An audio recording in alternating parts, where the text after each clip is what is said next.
Assalamualaikum warahmatullahi wabarakatuh. Selamat pagi anak-anakku sekalian yang Bapak banggakan. Di minggu kali ini Bapak akan memberi materi kelanjutan bab pertama mengenai tentang kedudukan Pancasila. Dan minggu kali ini Bapak akan memberikan materi mengenai tentang fungsi Pancasila, peranan Pancasila, dan penerapan Pancasila. Oke, langsung saja ke materi. Oke, Bapak bahas mengenai tentang fungsi Pancasila. Fungsi Pancasila ini ada 4. Yang pertama, Pancasila sebagai dasar mengatur negara.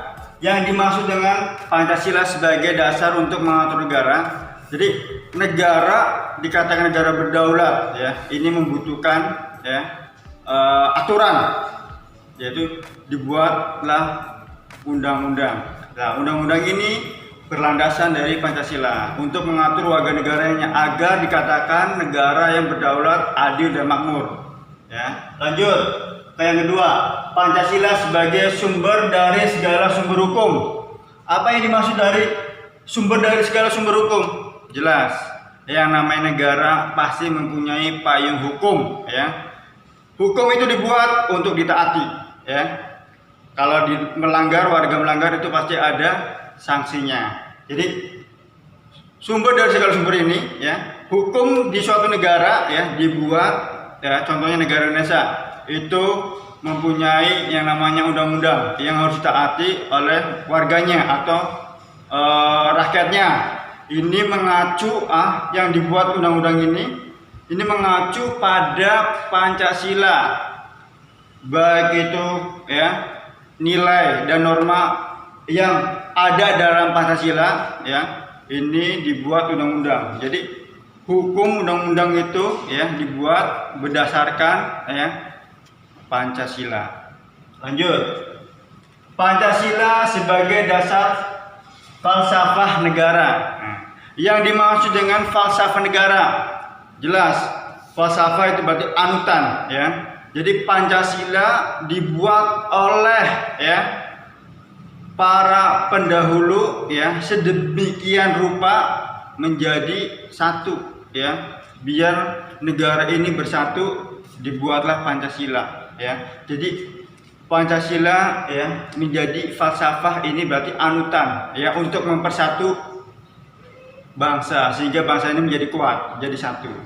Nanti tertera pada sila yang ketiga, persatuan Indonesia. Lanjut, yang keempat, Pancasila sebagai sumber tertib. Jelas dibuatnya Pancasila, itu jadi katakan sumber dari segala sumber hukum. Jadi negara kalau tidak ada yang namanya hukum, tidak ada namanya pedoman, tidak ada ideologi, namanya negara hancur. Makanya di suatu negara itu wajib kita membuat peraturan hukum yang mengacu pada Pancasila, yaitu tertib. Lanjut, sekarang penerapan nilai Pancasila. Ini ada 3. Penerapan nilai Pancasila di bidang politik. Yang dimaksud penerapan nilai di bidang politik ini, di negara Indonesia, negara yang demokrasi, negara yang mengacu pada berpolitik, berdemokrasi, agar terciptanya negara demokrasi dalam bidang politik ini. Contohnya Bapak ambil dalam pemilihan umum, kita tidak mengandung sara agama, kita sama-sama kita memilih dengan cara demokrasi. Contoh lagi, kita tidak boleh menjatuhkan lawan politik, itu. Lanjut, yang kedua, penerapan nilai Pancasila di bidang ekonomi.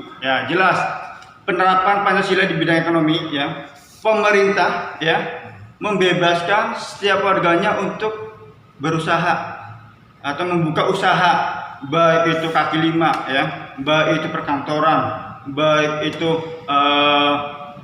berbagai macam perekonomian, itu dibebaskan asal mengacu mengikuti aturan yang berlaku. Lanjut, yang ketiga, penerapan nilai Pancasila di bidang sosial budaya. Yang dimaksud dengan sosial budaya, berarti kita warga negara Indonesia ini masyarakat yang bersosial, berarti masyarakat yang menghargai satu sama lain ya. Karena di Indonesia ya banyak ya provinsi, banyak pulau ya, sehingga kita menjadi satu ya. Kita menggunakan ya penerapan penilaian sosial budaya. Kita sama-sama harus menghormati satu sama lain karena kita Bhinneka Tunggal Ika ya. Lanjut.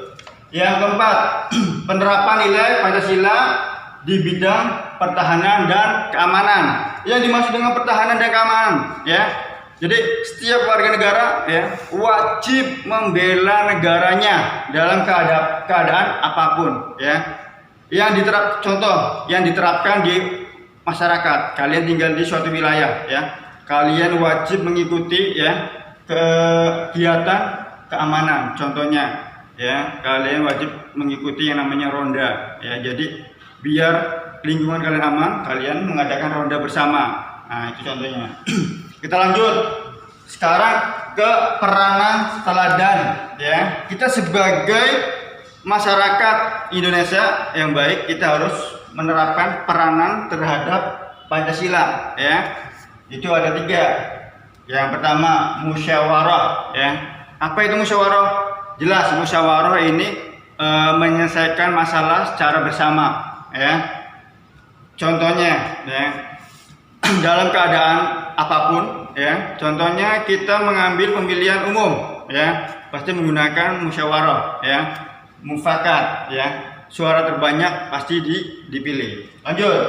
Yang kedua, peran rela berkorban. Jelas sebagai rakyat Indonesia ya, kita harus rela berkorban demi negara kita ya. Apapun keadaannya, apapun kondisinya, kita tetap membela NKRI karena Pak NKRI itu harga mati ya. Kita harus membela. Lanjut. Yang ketiga, toleransi dan saling menghargai perbedaan. Jelas ya.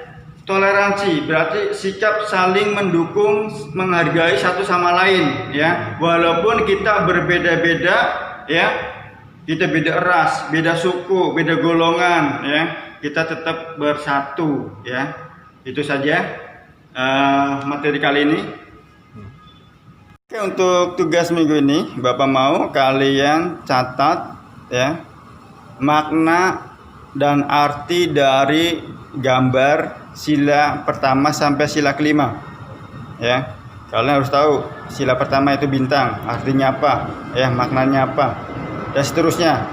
Kerjakan di buku tugas. Itu saja tugas hari ini. Bapak tunggu sampai jam 1. Cukup sekian dari Bapak. Wassalamualaikum warahmatullahi wabarakatuh.